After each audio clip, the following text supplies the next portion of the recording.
Hello, hello, hello, hello.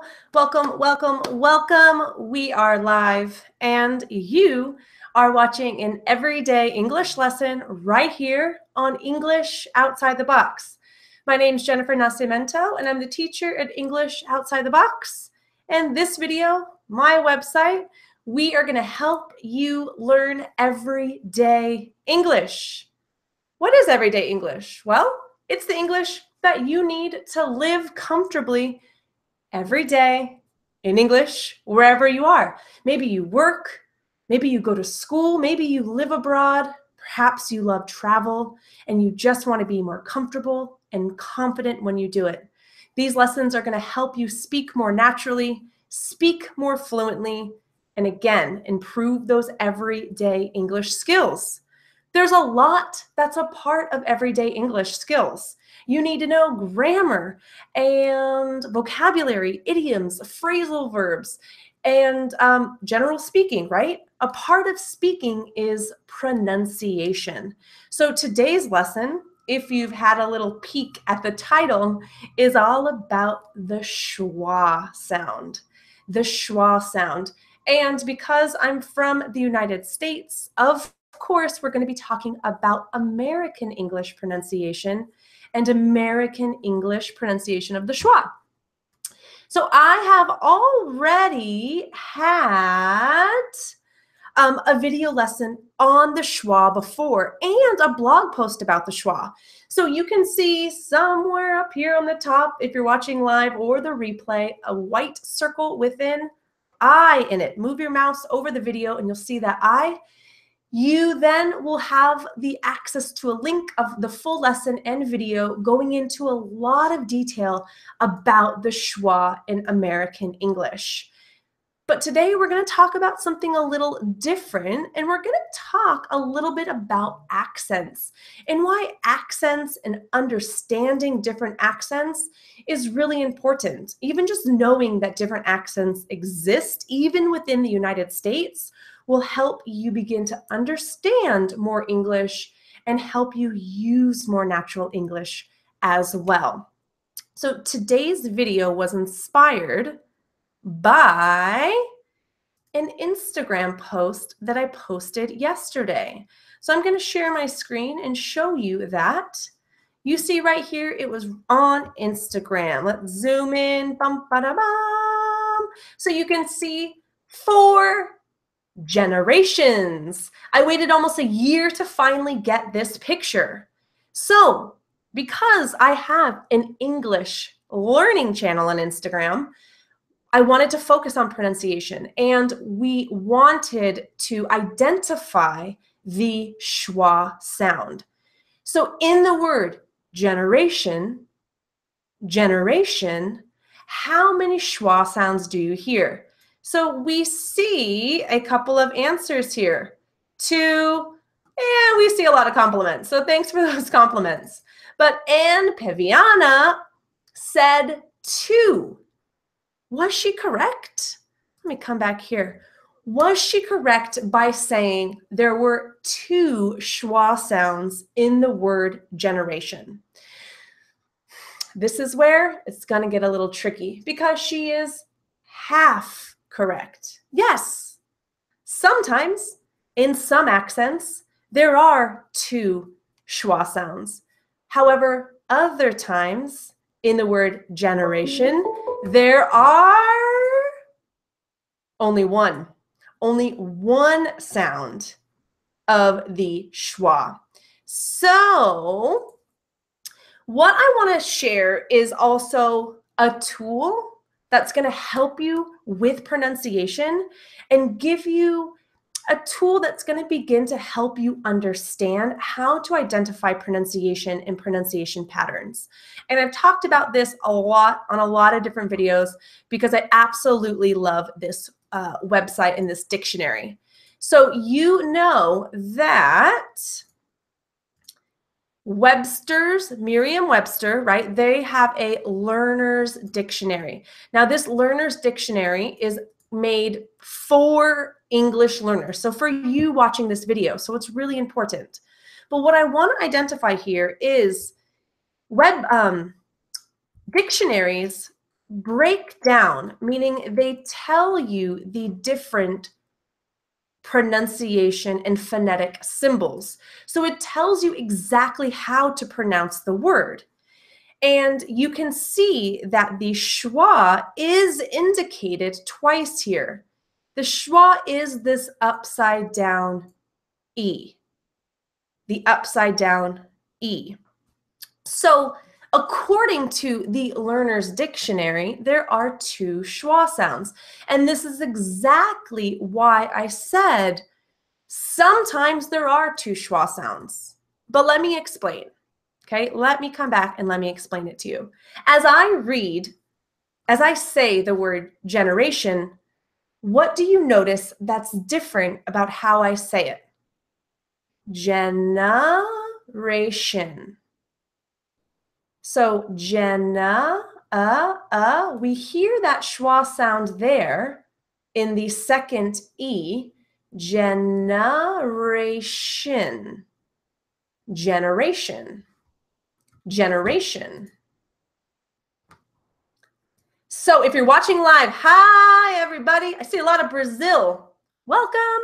So what do we notice about how I pronounce generation? Generation. Generation. Do you hear the schwa happening twice in this word? Do you hear the schwa happening twice in this word? And the answer, whoa, we just got really blurry. Yeah, there we go. So the answer is no. No. When I say the ending TION in American English, I'm an American English speaker. I'm a native English speaker.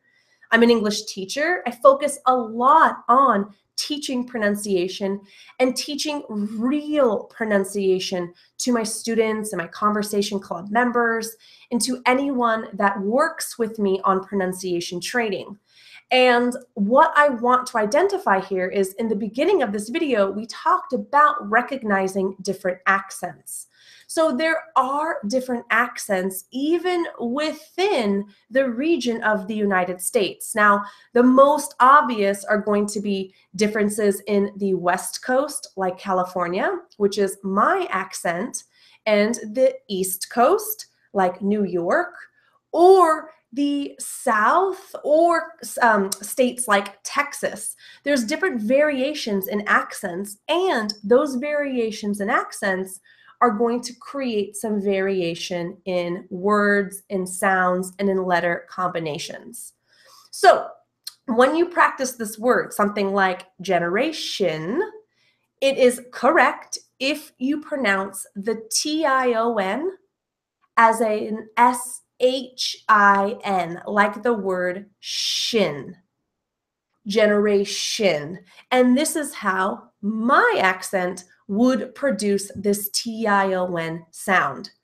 However, as you saw in the dictionary, on Merriam-Webster's Learner's Dictionary, the TION can also be pronounced with the schwa as shun. Remember, the schwa is an sound. So shun, generation, generation, generation, generation. There are 4 generations in this picture.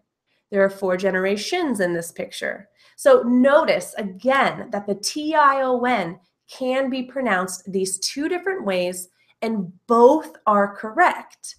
So the point of this video, why I wanted to explain this to you in this live everyday English lesson, is because as an English learner, you need to get comfortable and familiar listening to a variety of different accents, because accents will vary, and you don't want to be in a situation that you get confused because you learned that, for example, the TION should be shun, and then you hear someone saying shin, and then your mind's like, oh my gosh, I thought I knew English. What's happening?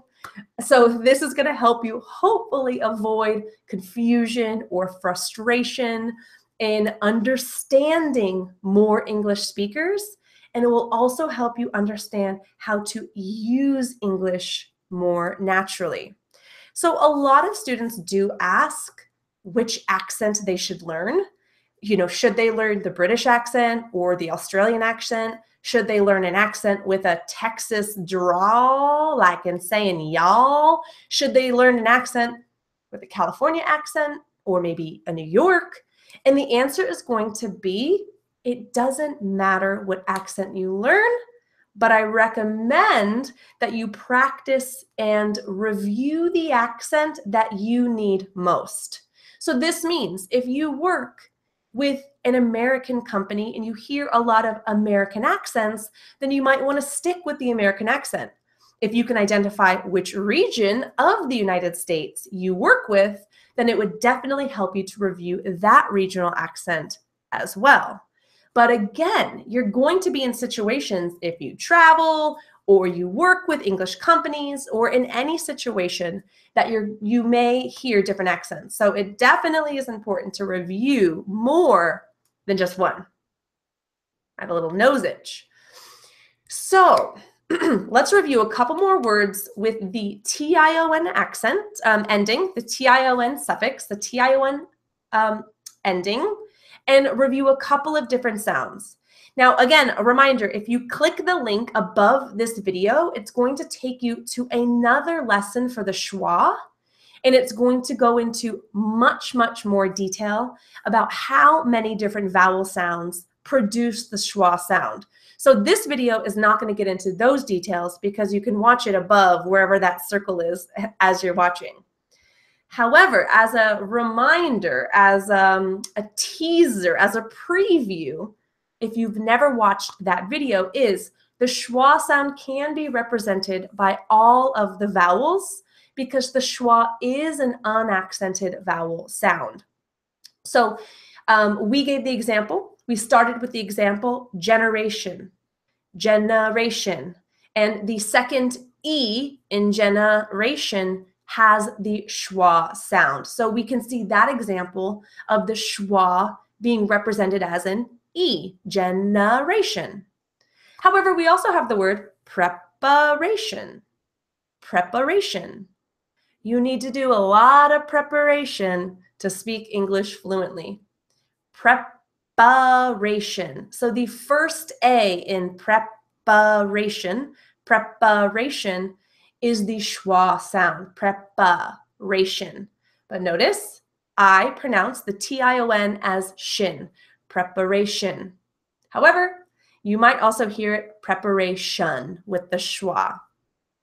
And finally, one other example we're going to review today would be protection. Protection. Protection. And in this example, you are going to see the schwa represented with an O in P-R-O, protection, protection. However, notice again, the ending T-I-O-N pronounced as a shin in my accent, protection. However, you may hear the schwa as well with protection, protection. So I want to know, what accent are you more familiar with? When, before you watched this video, how would you have pronounced the T-I-O-N? Do you pronounce it with an I, a shin sound? Or do you pronounce it with the shun, schwa sound? I would love to know in the comments if you're watching live. I would love to know in the comments if you're watching the replay of this video. Did this lesson surprise you about the ending T-I-O-N sound? And I want you to also think about some other words that have the ending T-I-O-N and practice writing some sentences. So choose new words that have the T-I-O-N ending and write some sentences in the comments below. The way that you can practice with today's video is by, of course, reviewing the video and the 3 words we talked about today, listening to how I pronounce them, and shadowing and repeating them. And then you can also practice saying aloud these sentence examples you write and read in the comments below. And for example, let's say a really common TION word would be information. So I want you to write a sentence with information. Wow, this video gave me a lot of information. Then once you type it and you practice some writing and typing, then you want to read your sentence out loud, focusing on the ending TION. Do you want to practice with the shin, like Anderson Silva, or do you want to practice with the like shun? Both ways are correct. I just recommend to choose one and be consistent. I hope you enjoyed today's everyday English lesson with English outside the box and helping you perfect your pronunciation in American English. Pronunciation is a huge part for you to be more comfortable and confident and fluent in English, to have conversations and understand conversations. Remember, the learning does not stop with this video. If you want to watch more live videos and join me live, then I definitely recommend that you subscribe below, or subscribe wherever you see the subscription button of this video, and you can learn more about English Outside the Box, my online courses, and training programs with the description below this video. Before we go, I have to answer live questions because you joined me live for feedback, for connection, so let's get it. Let's get these answers done. If you have a question, hurry up and write it because we're going to end it, but let's review the questions now. Louise, hello, asks, which accent is the American Standard accent? So I would definitely say that the dictionaries show that this word has the schwa in it. So if we follow the dictionary's rules, that would be the most accepted rule. However, I say that my way is the standard way. But I say shin, you know the dictionary says shun, so we'll say that the shun is the most widely used in the standard. Jonathan Montez, out of the box. I'm so glad you asked. English outside of the box. Outside of the box means in a different way. So when you think outside of the box, you think in a different way. Outside of what's normal, outside of your comfort zone, and you do and think differently. With English outside the box, you learn differently. You get out of the classroom, you get out of textbooks, you get out of the standard way that you learn English. You learn English online with me, a teacher, a native English-speaking teacher, and you learn with my techniques and my methodologies that help you speak more fluently. And there are definitely some members watching live that can talk about that. Yes, so finally, I've pronounced gazillion shun words during this video that I can't remember how I pronounced it before watching this. Milika, so yes, if you're watching this, maybe you forgot how you pronounced it before, but now at the end of this video, you can definitely choose how you want to continue practicing and how you want to pronounce it moving forward. Just make sure it's a shin or a shun. All right, guys, I have to go. We got to finish up this live lesson. Remember, all of these lesson notes, the example sentences, and everything from this lesson can be reviewed in text on my blog. So if this video was a little hard for you to understand because of speed, how fast I talked, or you just need the support of written words, then definitely go to EnglishOutsideTheBox.com, click on blog and free lessons, and you can review the lesson notes there. The lesson notes for this video will be available tomorrow. And until then, there are hundreds more lessons for you to review. I said it already, but I'm going to say it again. I hope this lesson helped you speak more fluently, more comfortably, and more confidently today. And I cannot wait to see you in the next live lesson. Have a great Friday, have a great weekend, and happy studying.